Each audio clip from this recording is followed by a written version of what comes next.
Hey my listeners, कैसे हैं आप लोग। आ चुकी है आप लोग के लिए सोल टू डबल बॉस का न्यू एपिसोड। तो चलिए शुरू करते हैं सर। अब तक की कहानी में आप लोगों ने सुन लिया था किस तरह से आहान जो कि श्रीजल को सोने के लिए मना रहे थे, मगर श्रीजल जो कि आहान से ही कहती है, आपको भी तो नींद आ रही होगी, आप भी तो काम कर रहे थे काफ़ी टाइम से, रात भर ऐसा लग रहा है सोए भी नहीं आप, रात भर काम किए हैं। आहान रोज की तरफ देखकर हल्का सा अपने चेहरे पर मुस्कान लाते हुए कहते हैं, रात भर काम करना था ना, तुम्हारे पास जल्दी कैसे आता अगर काम नहीं करता जल्दी जल्दी तो। श्रीजल जो उनकी बात को सुन करके उनकी तरफ देखते हुए कहती है, क्यों, आपको भी अच्छा नहीं लग रहा था मेरे बिना। आहान उसके प्यारे प्यारे होठों से ऐसी प्यारी प्यारी बातें सुन करके उसकी तरफ देखते हुए कहते हैं, क्या सुनना चाहती हैं आज मेरी बीवी मुझसे, बता दो कि नहीं अच्छा लग रहा था। वैसे नहीं बताना चाहता मैं, तुम अपनी आंखें बंद करो और सो जाओ, वरना अगर बातें करने पर आ गई ना तो आज का पूरा दिन निकल जाएगा। श्रीजल जो दूसरी तरफ करवट लेती, लेकिन उससे पहले ही आहान उसके सिर को अपने हाथों से उठाते हैं और अपने लैप पर रख लेते हैं। इस वक्त आहान जो कि बैठे हुए थे और वो सरहाने से टेक लगा करके श्रीजल के सिल्की के बालों पर अपने हाथ को फेरने लगते हैं। वहीं श्रीजल जो अपनी आंखों को लगातार आहान की तरफ ही किए हुए थी और उसे कुछ याद आता है और वो आहान से पूछती है, आप कुछ खाए। अचानक से श्रीजल को खांसी आने लगी थी, जिसकी वजह से आहान तुरंत ही अपने हाथों का सपोर्ट उसके बैक पर लगाते हैं और उसे तुरंत ही उठा करके बैठा देते हैं। पहले वो उसकी पीठ पर हल्का हल्का सहलाते हैं और तुरंत ही उसके सामने ग्लास का पानी करते हुए अपने हाथों से उसे पानी पिलाते हैं। श्रीजल काफ़ी टाइम से डांस कर रही थी और वहीं उससे पहले वो काफ़ी टाइम से रो भी रही थी, जिसकी वजह से उसका गला पूरी तरह से सूख चुका था। पानी पीते ही श्रीजल को काफ़ी रिलैक्स मिलता है। वहीं आहान जो कि ग्लास को टेबल पर दोबारा से रखते हैं और फिर से श्रीजल के ठीक पीछे आकर के उसके सिर को अपने लैप पर रखते हैं और उसके सिर को सहलाते हुए कहते हैं, अब कोई बकवास नहीं करोगे तुम, एकदम चुपचाप। मगर श्रीजल को ये पूछे बिना रहा ही नहीं जाता और वो फिर से कहती है, आप खाना तो नहीं खाए होंगे ना, कहाँ से खाए होंगे, तब से काम ही कर। लेकिन तभी आहान उसके होठों को धीरे धीरे अपने थंब से रब करते हुए कहते हैं, कितना बोलती हो तुम, और इस हालत में भी जहाँ तुम्हारे पैर इतने जख्मी हैं, देखो कितना रोई हो तुम, तुम्हारी आंखें भी सूजी हुई हैं, इस हालत में भी तुम्हें मेरा ख्याल रखना है और ये इस बात का ध्यान दे रही हो कि मैं खाना खाया हूँ या नहीं। सिर्फ दूसरों के बारे में सोचती रहोगी तो अपने लिए कब सोचोगी। इतना ख्याल अपना भी रख लिया करो जितना तुम किसी और का रखती हो। श्रीजल जो उनकी तरफ देखते हुए कहती है, आप है ना मेरा ख्याल रखने के लिए। और फिर वो अपनी आंखों को नीचे की तरफ कर लेती है। आहान उसकी ये झुकी पलकों को देख करके वैसे तो कंट्रोल नहीं कर पा रहे थे। उन्हें मन करा था कि इस वक्त वो ज़ोर से श्रीजल को अपनी बाहों में पकड़ें और ज़ोर से उसे हक कर लें, लेकिन इस वक्त श्रीजल का सोना ज़्यादा ज़रूरी था, वरना उसकी तबीयत खराब हो जाती, जिसकी वजह से वो फिर से उसके बालों को धीरे धीरे सहलाते हुए उसे सुलाने लगते हैं। श्रीजल भी काफ़ी ज़्यादा थक चुकी थी, वहीं रोते रोते भी और काफ़ी टाइम से डांस करने की वजह से भी उसे काफ़ी ज़्यादा स्ट्रेस महसूस हो रहा था और आहान के यूँ इस तरह से प्यार से सहलाने की वजह से वो भी गहरी नींद में जल्दी ही चली जाती है।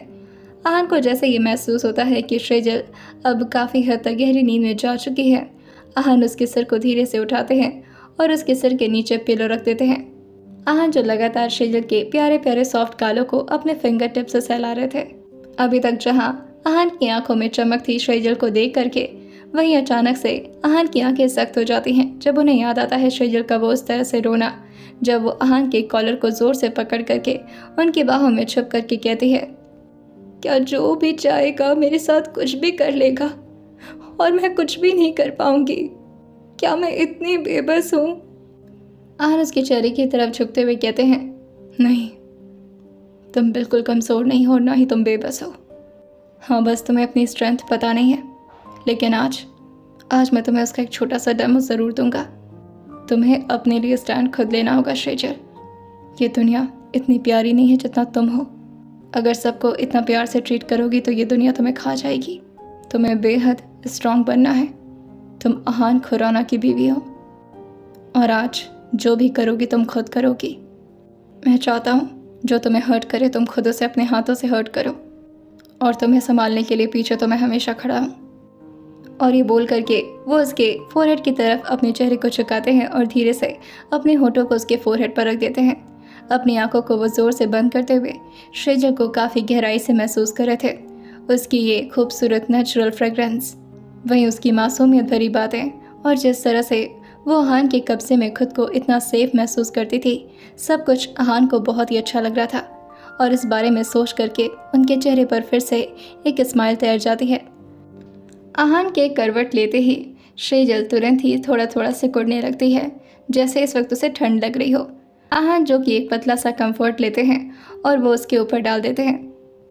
कंफर्ट उड़ाते वक्त अहान की नज़र सेजल के पैरों पर जाती है, जो कि काफ़ी हद तक जख्मी हो गए थे। अहान जो उसके पैर को धीरे से अपने फिंगर टिप से टच करते हैं और फिर सेजल की तरफ ध्यान से देखने लगते हैं। थोड़ा देर सेजल को तो इस तरह देख रहे थे जैसे अहान की रिलीफ सेजल में ही बसी हो, लेकिन अहान को इस वक्त कुछ ज़रूरी काम था, जिसकी वजह से ना चाहते हुए भी उन्हें रूम से बाहर निकलना पड़ता है।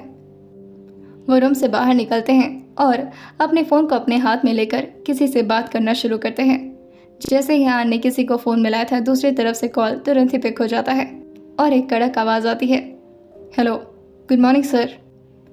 इस तरफ से अहान काफ़ी गुस्से में अपनी मुट्ठी को भींचते हुए कहते हैं, क्या हुआ, कुछ पता चला? दूसरी तरफ से आवाज़ आती है, यस सर, इस वक्त जितने भी लोग मैम को हर्ट किए थे सब के सब मेरे सामने बैठे हुए हैं और सबको हम लोगों ने बांध रखा है। अब आप आगे बताइए सर, क्या करना है? अहान जो आगे उस आदमी से पूछते हैं, नाम बताया कि कौन इसमें और शामिल था? दूसरी तरफ से आवाज़ आती है, नहीं सर, नाम तो नहीं बता रही और अभी तक आपने उन्हें मारने का परमिशन भी नहीं दिया है, जिसकी वजह से हम उन पर हाथ नहीं उठा सकते। अहान जो कहते हैं, लड़की है वो, मैं चाहता हूँ कोई लड़की उसको डील करे, और ये बोल करके वो सेजल के बारे में सोचने लगते हैं। अहान जो कहते हैं, शाम तक पहुँचता हूँ मैं, और उसका क्या करना है वो शाम तक कोई और डिसाइड करेगा। तब तक के लिए उसे प्रॉपरली पनिशमेंट देते रहना। उसे याद रहना चाहिए कि उसने कितनी बड़ी गलती की है कल रात। एक सेकंड के लिए भी उसके दिमाग से ये बात निकलनी नहीं चाहिए कि वो अहान खुराना के बीवी के साथ गलत करवाई है। दूसरी तरफ से फिर से आवाज़ आती है, ओके सर। वहीं तृप्ति की चीखें जो कि अहान को भी अब सुनाई देना शुरू हो गई थी और अहान को इससे काफ़ी सुकून मिलता है। वही गहरी सांस लेकर के उस आवाज़ को सुनते हैं और फिर एक केवल स्माइल पास करते हुए उस फ़ोन को कट कर देते हैं। अहान जो खुद में कुछ सोचते हुए कहते हैं, तुम अकेले ये काम नहीं कर सकती, इतनी औकात नहीं तुम्हारी हो कि अहान खुराना के सामने उन्हीं के अगेंस्ट जा सको। इसके लिए कोई हिम्मतदार इंसान चाहिए जो मरने से डरता ना हो। और फिर वो थोड़ा रिलैक्स टोन में कहते हैं, खैर पता तो चल ही जाएगा, और जिसने भी ये किया है अहान खुराना से बचकर कहाँ ही जा पाएगा। और फिर वो अपने ही रूम का दरवाज़ा खोलते हैं और अंदर आ जाते हैं। वो फ़ोन को टेबल पर रखते हैं और अपने कपड़े को लेकर के वॉशरूम की तरफ निकल जाते हैं। अहान को भी इस वक्त काफ़ी ज़्यादा स्ट्रेस फील हो रहा था। एक तो उन्होंने रात भर नींद नहीं ली थी, ऊपर से सेजल के बारे में सोच करके उनका दिमाग फटा ही जा रहा था। उन्हें इस वक्त ज़रूरत थी ब्लैक कॉफ़ी, पिल्स नहीं, इन सब चीज़ों की नहीं, बल्कि सिर्फ सेजल की। उन्हें सेजल के साथ आराम से सोना था और यही सोच करके वो ठंडे शावर को लेते हुए स्माइल करते हुए और यही सोच करके अहान जो कि इस वक्त कोल्ड शावर लेते हुए हल्का हल्का स्माइल करने लगते हैं। वो ज़्यादा देर तक सेजल से दूर रहते तो उन्हें क्रेविंग होने लगती थी सेजल के साथ चिपक कर सोने की, उसके साथ बहुत सारी बातें करने की, उसकी मासूमियत भरे चेहरे को देखने की। लगभग 20 मिनट में अहान शावर लेकर के वापस आ जाते हैं और अपने बाल को जल्दी जल्दी सुखाते हुए टॉवेल को एलगर्जी की तरह ही काउच पर फेंक देते हैं। वैसे तो अहान की ये करने की आदत थी नहीं, मगर इस वक्त वो काफ़ी ज़्यादा रश में थे। उन्हें सेजल से चिपक कर सोना जो था, और वो ठीक सेजल के पीछे आ जाते हैं।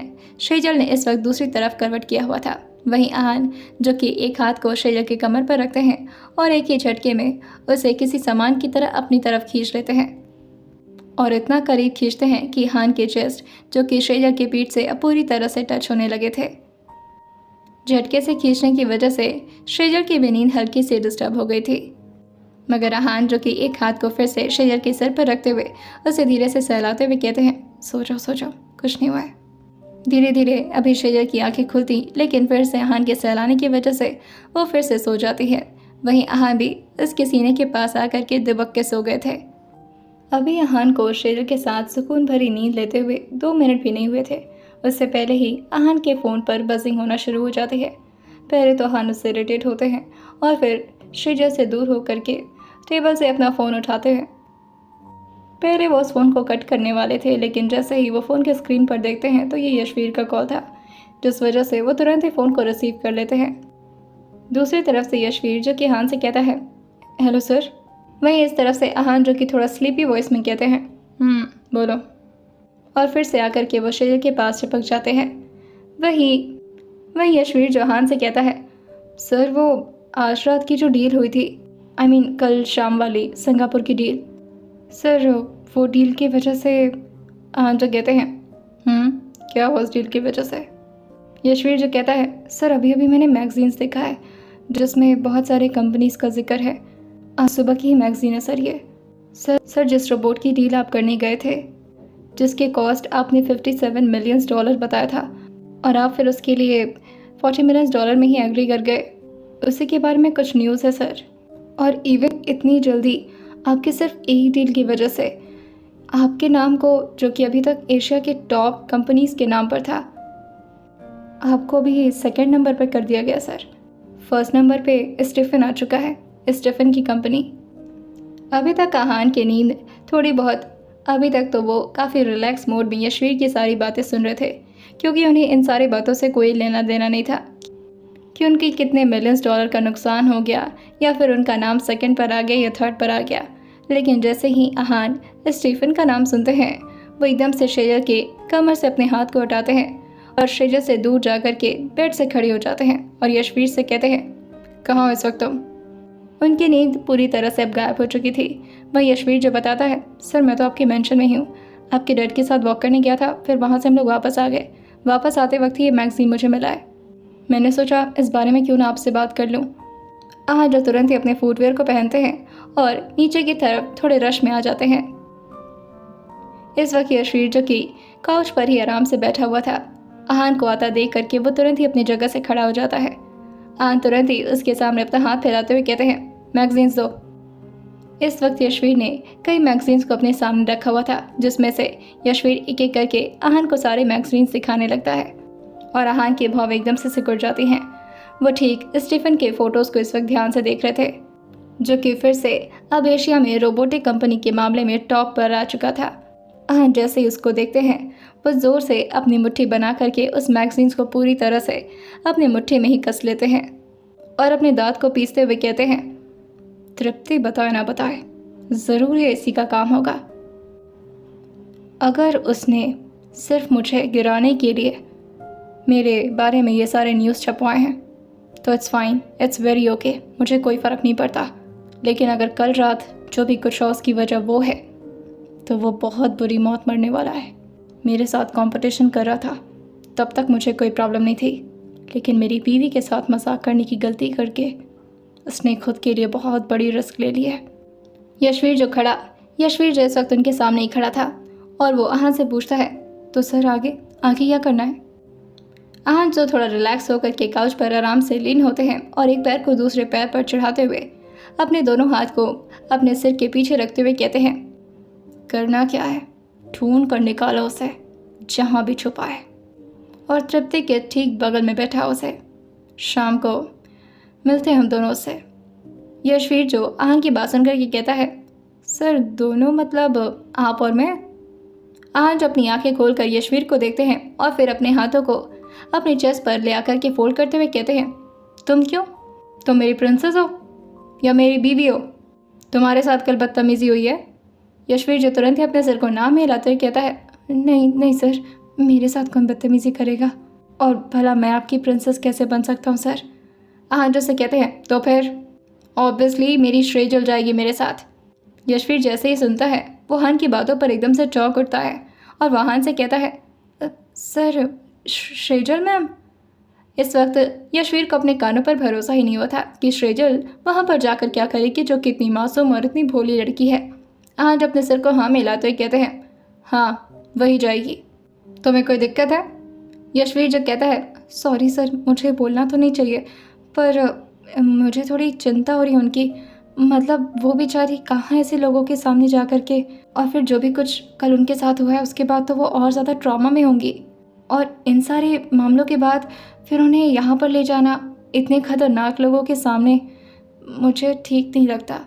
आज उसके बात को काफ़ी गौर से सुन रहे थे और वो उसके बाद पर अपने मुंडे को हिलाते हुए कहते हैं, अच्छा कुछ ज़्यादा ही फिक्र होने लगी तो मैं उसकी। क्यों? मैं काफ़ी नहीं उसकी फ़िक्र करने के लिए? तुम्हारा क्या रिश्ता उससे? यशवीर जब कहता है, बस सर मेरा तो कोई रिश्ता नहीं है, मेरी तो बस मैम है, जैसे आप मेरे सर हैं वैसे वो मेरी मैम है। आनंद जो कहते हैं, तो जितना मैं बोल रहा हूँ सिर्फ उतना सुनो, ज़्यादा पकड़ पकड़ करने की ज़रूरत नहीं है, और निकलो यहाँ से। वहीं पीछे से धर्म जी जाते हुए कहते हैं, अरे कहाँ निकाल रहे हो उसे, सुबह सुबह आया है बेचारा, इतना काम कर रहा है, कल रात ही आपके साथ ही था, आंखें भी देखिए कितनी सूजी हुई हैं इसकी, अरे थोड़ा चैन इसे भी दे दिया करिए। आज अपने डैड से कहते हैं, तो मैंने कौन से इसके चैन चुरा लिए हैं? और फिर वह यशवीर की तरफ देख करके अपनी एक भौं चढ़ाते हुए कहते हैं, क्या ऐसे क्या देख रहे हो? चैन चुरा लिया तुम्हारा, बेचैन हो गए हो तुम, वो भी मेरी वजह से। यशवीर जो मन ही मन बहुत कुछ कहता है, लेकिन आहन के सामने कुछ कहने के कहाँ उसके अंदर हिम्मत थी। वो मन में खुद से ही कहता है, अब आप इस तरह से पूछ रहे तो कुछ बोल तो नहीं सकता हूँ, लेकिन अगर आप रात में जगते तो मुझे भी जगना पड़ता है। इवन आपको नींद नहीं आती इसका मतलब ये थोड़ी ना कि मुझे भी नींद नहीं आती। सर अभी आपने एक नया काम दे दिया कि उससे स्टीफन को ढूंढूं, मुझे सोना है। हमने अपने सिर को हाँ मिलाते कहता है, हाँ सर। हाँ जो कहते हैं, क्या हाँ? यशवीर जो तुरंत ही गलती से अपने सिर को हाँ में हिला दिया था, और वो तुरंत ही अपने आप को ठीक करके अपने चेहरे को ना में हिलाते हुए कहता है, कुछ नहीं सर, ऐसा कुछ नहीं है। वो इस वक्त भी आहन के सामने अपने दोनों हाथों को आगे की तरफ बांध करके खड़ा हुआ था। वहीं धर्म जी पीछे से यशवीर के लिए कॉफ़ी लेकर आए थे और अपने लिए हर्बल टी। वो आहन को देखते हुए कहते हैं, मुझे पता नहीं था कि आप भी यहाँ पर हैं, वरना आपके लिए भी आपकी फेवरेट कड़वी कॉफ़ी बना देता। आहन जब अपनी डैड की बात सुनकर के कहते हैं, black coffee dad, black coffee है वो। खैर मैं किसी मेड से कह दूंगा बनवाने के लिए। कि धर्म जी जिनको कुछ याद आता है और वो आहन से कहते हैं, वैसे ये रिया और लिली नज़र नहीं आ रही, वो तो काफ़ी पुरानी मेड थी, और अभी तो आप उन्हें कल ही यहाँ पर लेकर आए थे, अचानक से कहाँ चली गई सब के सब। यशवीर जो कि धर्म जी की बात को सुन करके समझ जाता है कि आहन ने उन दोनों के साथ क्या किया होगा। वहीं आहन जो कि इस बात पर कुछ नहीं कहते, वो एक स्टाफ को बुलाते हुए कहते हैं, ब्रो मेरे लिए ब्लैक कॉफ़ी रेडी करो 5 मिनट में। धर्म जी की बात को वो पूरी तरह से इग्नोर कर दिए थे और फिर से वो बाकी मैगजीन्स की तरफ देखने लगते हैं। इस वक्त सारे मैगजीन्स लगातार यही चीज़ें न्यूज़ में छाप रही थी कि आहन को फिर से अब सेकंड नंबर पर आना पड़ा और स्टीफन के रोबोट अब फिर से ट्रेंड करने लगे हैं। आहन जो मैगजीन्स को पढ़ते हुए यशवीर से कहते हैं, इसमें इतने भी क्या प्रॉफिट कमा लिया, मेरा $40 मिलियन में बिका और इसका $42 मिलियन। सिर्फ $2 मिलियन की वजह से भी ये इतना ज़्यादा खुश हो गया है। यशवीर जो कहता है, हाँ सर, अगर आपके $57 मिलियन में वो एक रोबोट का कॉन्ट्रैक्ट होता तो इसके तो कहीं नामो निशान नहीं थे। शायद अब इस बार आपने सबसे बड़ी डील की थी, इसी वजह से आपके कंपनी को उसने लॉस में डालने की कोशिश की और दुनिया वालों को ये दिखाने की कोशिश की कि इसके रोबोट सच में काफ़ी बेहतरीन है। आहन जो फ्रस्ट्रेशन में अपने सिर को हिलाते हैं और अपने चेहरे पर एक विनिंग स्माइल लाते हुए कहते हैं, शर्म आती है मुझे ऐसे लोगों को कॉम्पिटिटर कहते हुए। अगर मेरे साथ ही कंपटीशन करना था तो अगर मेरे रोबोट की कीमत $57 मिलियन है तो कम से कम $55 मिलियन में तो बेचा होता। क्या कॉम्पिटिटर बनेंगे? और ये बोल करके वो उस मैगजीन को सामने की तरफ फेंक देते हैं। धर्म जी जो कि अपने बेटे को देखकर कहते हैं, बेटा आप कॉम्पिटिटर या कंपटीशन में फोकस क्यों करते हैं? आप सिर्फ उस पर ध्यान दीजिए जहाँ पर आपको सुकून मिलता है। आहन जैसे ही सुकून का नाम सुनते हैं सबसे पहला ध्यान उनके दिमाग में श्रेजल का ही आता है, और ये श्रेजल के बारे में सोचते ही आहन के चेहरे पर तुरंत स्माइल आ गई थी। वैसे तो आहन के चेहरे पर काफ़ी रेयरली ही स्माइल आती है। धर्म जी जो कि आहन को देखकर कहते हैं, क्या बात है बेटा, कुछ ज़्यादा ही सुकून मिल गया आपको तो। आहान जो कहते हैं, जी नहीं डैड, वो मैं कुछ सोचने लगा था। धर्मजीत जो कि आहान के डैड थे और उनके चेहरे से ही वो आहान की फीलिंग्स को समझते हुए कहते हैं, हाँ तो फिर जब सोच ही लिया है तो जाइए फिर, यहाँ हमारे सामने क्या बैठे हैं, जाइए अपने सुकून के पास। आहान के दिल में शेजल के लिए जो फीलिंग्स थी वो सबके सामने इस बात को बयान नहीं करना चाहते थे, जिसकी वजह से वो सामने छोटे से प्यारे से ईरा को आता देख करके कहते हैं, मेरा प्यारा सुकून तो खुद आ रहा है मेरे सामने, और आपका सर दर्द भी। धर्मजीत जो कि सीढ़ियों के पास देखते हुए कहते हैं, लो आ गया ये सुबह सुबह चार्ज होकर के मेरा दिमाग खाने के लिए। आहान जो ईरा को अपने पास बुलाते हुए कहते हैं, कम हियर माई ईरा। ईरा जो कि तुरंत ही अपने पैरों को आहान की तरफ बढ़ाते हुए उनके सामने आकर के थोड़ा अपने सिर को झुकाता है और फिर उनसे कहता है, गुड मॉर्निंग सर, आपका ट्रिप कैसा रहा सर? क्या आपने ठीक से काम कर लिया? क्या आपको किसी चीज़ की ज़रूरत है? ये सुबह का टाइम है सर, आप हमेशा ब्लैक कॉफ़ी लेते हैं, मैं आपके लिए ब्लैक कॉफ़ी बना कर लाऊं? आहान के सामने इतने सारे सवाल ईरा ने रख दिए थे, जिसकी वजह से आहान उसको रोकते हुए कहते हैं, अरे बस बस, मुझे भी कुछ बोलने दोगे या तुम्हें खुटर पुटर बोलते रहोगे? और फिर वो अपने डैड की तरफ देखते हुए कहते हैं, कुछ सवाल इनसे भी कर लिया करो, बेचारे बोर हो जाते हैं बैठे बैठे, है ना डैड? और फिर वो ईरा के ठीक सिर के पास आकर कहते हैं, जाओ जाओ, कुछ सवाल इनके ऊपर भी थोपो। ईरा जो कि उनके सामने आकर के धर्मजीत से कहता है, गुड मॉर्निंग सर। वैसे तो मुझे आपको सर कहने का मन नहीं करता क्योंकि आप मुझे अंकल लगते हैं, क्या मैं आपको प्यार से अंकल बुलाऊं? धर्मजीत जो कहते हैं, हाँ बुला, कि तभी ईरा बीच में उन्हें रोकते हुए कहता है, नहीं नहीं, मुझे तो लगता है कि आपको दादाजी बुलाना चाहिए। धर्मजीत पहले उस ईरा को घूरते हैं और फिर आहान को देखने लगते हैं। आहान जो कि अपने फिंगर को अपने होठों के पास रखे हुए थे, जैसे वो अपने अंदर की हंसी को अपने होठों पर उंगली रख के छुपाने की कोशिश कर रहे हों। धर्मजीत जो कि आहान से कहते हैं, देख लीजिए, आप मुझे दादा बना नहीं पा रहे और इसने मुझे पूरे हक से दादा बोल दिया। आहान इस बात का कोई जवाब नहीं देते, मगर ईरा जो कि धर्मजीत से कहता है, जी हाँ, मैं तो आपको दादाजी ही बुलाऊंगा क्योंकि इन्होंने ही तो मुझे बनाया है और ये आपके बेटे हैं, और रिश्ते से ये मेरे भगवान यानी कि मेरे पापा और आप मेरे दादाजी हुए।